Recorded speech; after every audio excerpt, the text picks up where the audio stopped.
What comes to mind when you hear the words ancient empire? Maybe Rome with its legions and grand Colosseum, or perhaps Greece, the cradle of philosophy and democracy. But what if I told you there was another far older empire that set the stage for all of them? An empire that was, by all accounts, the world's very first superpower. I'm talking about the Achaemenid Persian Empire. For over 2 centuries, from about 550 to 330 BC, Persia wasn't just a regional power. It was a global phenomenon.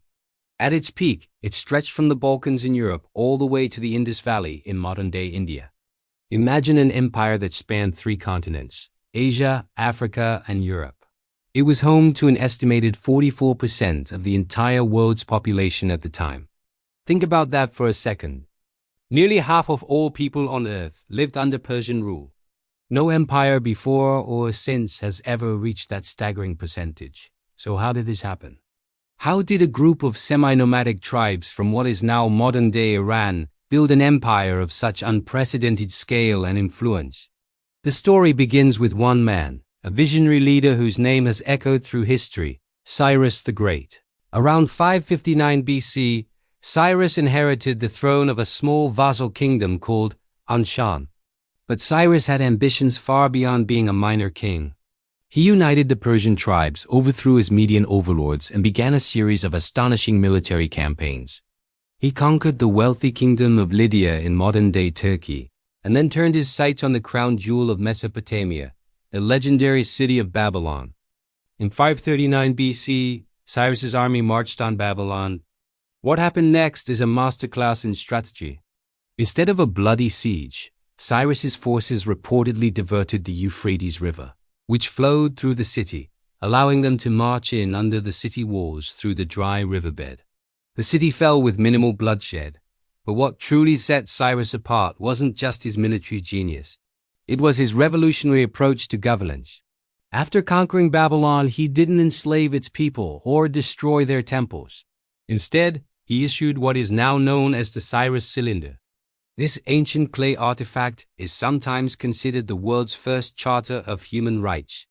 It declared freedom of religion, abolished forced labor, and allowed deported peoples, including the Jews held captive in Babylon, to return to their homelands and rebuild their temples. This policy of tolerance and respect for local customs became a cornerstone of Persian rule. It was a radical idea. You could rule a vast, diverse empire not through sheer terror, but through benevolence and cooperation. After Cyrus's death, his successors Cambyses II, and especially Darius the Great, expanded the empire even further. Darius was not just a conqueror. He was a brilliant administrator. He knew that to control such a vast territory, you needed more than just a strong army. You needed infrastructure. Darius divided the empire into provinces called satrapies, each governed by a local official or satrap.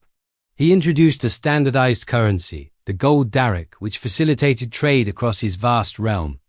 And most famously, he built the Royal Road, a highway stretching over 1,600 miles from the city of Susa in Persia to Sardis near the Aegean Sea. Equipped with a network of relay stations, royal messengers could travel the entire length of the road in just 7 to 9 days, a journey that would take a normal traveler 3 months. This ancient information superhighway allowed Darius to maintain tight control and communication across his sprawling domain.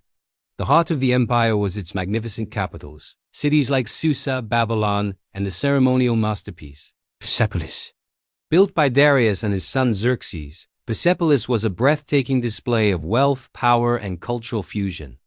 Its grand staircases are adorned with reliefs depicting delegations from every corner of the empire, from Ethiopians to Indians, Scythians to Egyptians, all bringing tribute to the great king. It was a visual representation of the Persian worldview, a united, multicultural empire under the benevolent rule of a single sovereign. The empire's official religion was Zoroastrianism, one of the world's oldest monotheistic faiths. It centered on the worship of a single wise god, Ahura Mazda, and the eternal struggle between truth and lies, light and darkness. This ethical framework influenced the Persian king's sense of justice and their duty to rule with righteousness. Of course, no empire is without its challenges. The Persians are perhaps most famous in the West for their conflicts with the Greek city-states. The battles of Marathon, Thermopylae, and Salamis are legendary tales of a small Greek force standing against the mighty Persian war machine. And while the Greeks ultimately repelled the invasions, it's important to see these wars from the Persian perspective. For Persia, Greece was a troublesome frontier on the very edge of their massive empire. For the Greeks, it was an existential struggle for their freedom and way of life. The Achaemenid Empire's golden age eventually came to an end. Internal rebellions, court intrigues, and a succession of weaker rulers weakened its foundations. Then, in 334 BC, a new force emerged from the west, a young, ambitious king from Macedonia named Alexander. In a whirlwind campaign lasting just a few years, Alexander the Great dismantled the Persian Empire piece by piece. His decisive victories at the battles of Issus and Gaugamela shattered Persian military power. In 330 BC, Alexander marched into Persepolis. In a controversial act that historians still debate, the magnificent city was burned to the ground. With that, the world's first great superpower, the empire of Cyrus and Darius, was no more.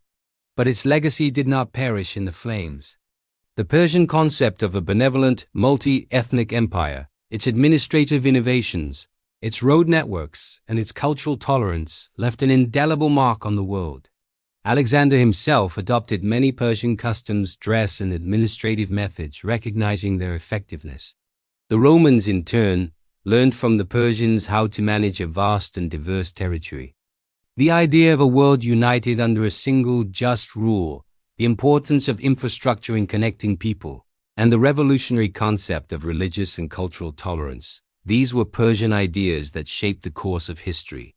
So the next time you think of the great empires of antiquity, remember the Achaemenids. They weren't just another ancient kingdom.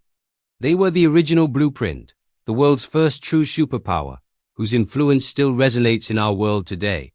Thanks for watching. If you enjoyed this journey into the past, don't forget to like, subscribe, and hit that notification bell for more stories from history. See you next time.